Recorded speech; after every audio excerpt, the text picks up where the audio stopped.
27 तारीख की यदि हम बात करें तो 27 जून को मंगलवार का अवसर है, नवमी तिथि है और बहुत सुंदर तिथि है, भड्डली नवमी, अनसूज साया। आने वाले 4 महीने तक ऐसा शुभ मुहूर्त फिर दोबारा नहीं आएगा। इस दिन कोई भी कार्य आरंभ करना है तो बिना सोचे समझे बिल्कुल मुहूर्त कर सकते हैं, कोई ज़्यादा विचार विमर्श करने की आवश्यकता नहीं। गुप्त नवरात्र का अंतिम दिवस है, पूर्णाहुति आज होगी और हमने भी विवेकानंद योगाश्रम में जो पिछले 9 दिनों से यज्ञ चल रहा था उसकी पूर्णाहुति का कार्यक्रम रहेगा। आप भी अपने सहयोग से उस राशि आहुति में पूर्णाहुति के निमित्त कुछ आहुति कर सकते हैं आपके लाभ के लिए। उसके लिए फ़ोन नंबर्स पे आप संपर्क करके साधने का प्रयास कीजिए। आपके ग्रहगण योग जो दे रहे हैं वो आगे बढ़ने की स्थिति बना रहे हैं, लेकिन चंद्रमा इस वक्त कहीं भी किसी शुभ ग्रह से दृष्ट नहीं होने के कारण से आपकी राशि में कुछ कष्ट देने के योग दे सकते हैं। ऐसे में आपके मन को कंट्रोल करने की ज़रूरत है। हो सकता है मन के बहाव में आप बहते चले जाएं और वहाँ आपके जिम्मे कुछ अननेसेसरी की बातें पड़ जाए, तो उनसे बचने का आपको प्रयास करना चाहिए और थोड़ा सा आलस को त्याग कर हिम्मत को जगाते हुए कार्य करने का प्रयास करें। आलस ज़्यादा परेशान करता दिखाई दे रहा है आपको, तो इसलिए जागिए, उठिए और माँ भगवती का ध्यान करें, धर्म में अपनी आस्था जगाएं, कल्याण के योग बनेंगे। अब हम बात कर लेते हैं विशेष तौर पे 28 जून की। 28 जून को ग्रह गणना विशेष तौर पे दिखा रही है कि बुधवार का अवसर है, दशमी तिथि है और इस दशमी तिथि को आशा दशमी के रूप में जाना जाता है। इस दिन भगवान विष्णुदेव का पूजन करने का शास्त्र में नियम बताया गया है। भगवान विष्णु के मंदिर में जाकर उनको पंचामृत से स्नान कराएं, तुलसी दल उन्हें अर्पित करें। आपके बुद्ध को भी शक्ति प्राप्त होगी और बहुत सारे ग्रह आपके पॉजिटिव काम करने के योग बनाएंगे। जो ग्रहों का परिवर्तन हो रहा है वो लाभ की तरफ इशारा कर रहा है और विशेष तौर पे बृहस्पति और चंद्रमा की युति गोचर में हो रही है और वो आपके लिए पॉजिटिव चेंजेस लाने के योग बनाएगी, लाभ की स्थिति उत्पन्न करेगी। जो खर्चे आपको परेशान कर रहे थे उन्हीं में इजाफा होने के, यानी लाभ में इजाफा होने के योग दिखाई देते हैं। 29 तारीख को ग्रहों की गणना विशेष तौर पर दिखाती है कि उस दिन देवशयनी एकादशी है। देवशयनी एकादशी ये आषाढ़ मास की जो शुक्ल पक्ष की एकादशी होती है। इस दिन भगवान विष्णु शेष शैया पर विश्राम करने जाते हैं।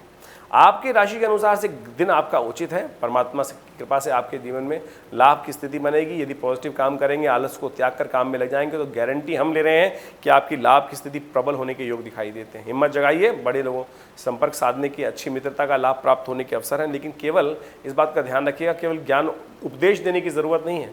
चुपचाप अपना काम करवाना निकलवा लिया अगर आपने, और थोड़ा सा बैलेंस होकर, थोड़ा सा नरम गरम होकर काम करवाना, युक्ति युक्त तरीके से शुक्र नीति, चाणक्य नीति का इस्तेमाल करने का प्रयास कर लीजिए। लाभ आपकी राशि में लिखा हुआ है, लेकिन यदि सोते रहेंगे तो कुछ नहीं मिलेगा।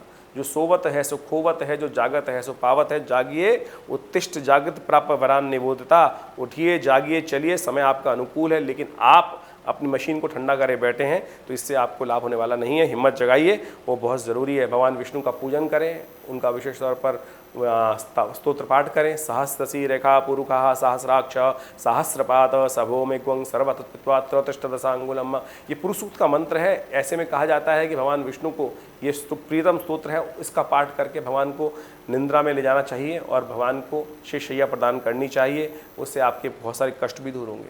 कोई नया कार्य करने के लिए मुहूर्त अच्छा नहीं है। दोपहर के बाद तो बिल्कुल बचने का प्रयास कीजिएगा, क्योंकि भद्रा भी विद्यमान हो जाएगी शाम को करीब 3:07 से रात्रि तक, तो ऐसे में बचने का प्रयास कीजिए। 30 जून की ग्रह गणना विशेष तौर पर दिखा रही है कि ग्रह का परिवर्तन बहुत इंपॉर्टेंट है। ये आपके लिए थोड़ा सा समय भारी रहेगा। अननेसरी खर्चे आपके जिम्मे पड़ सकते हैं, जुर्माने आपके जिम्मे पड़ सकते हैं, बेकार कामों में आपका पैसा जा सकता है, उससे बचने का आपको प्रयास करना चाहिए। थोड़ा सा भारी है स्वास्थ्य के दृष्टिकोण से भी दिन, क्योंकि ग्रह परिवर्तन की तरफ जाएंगे। सुबह सुबह 10 बजे से पहले समय ठीक है, 10 बजे के बाद समय भारी है। मंगल भी परिवर्तन की तरफ जा रहे हैं।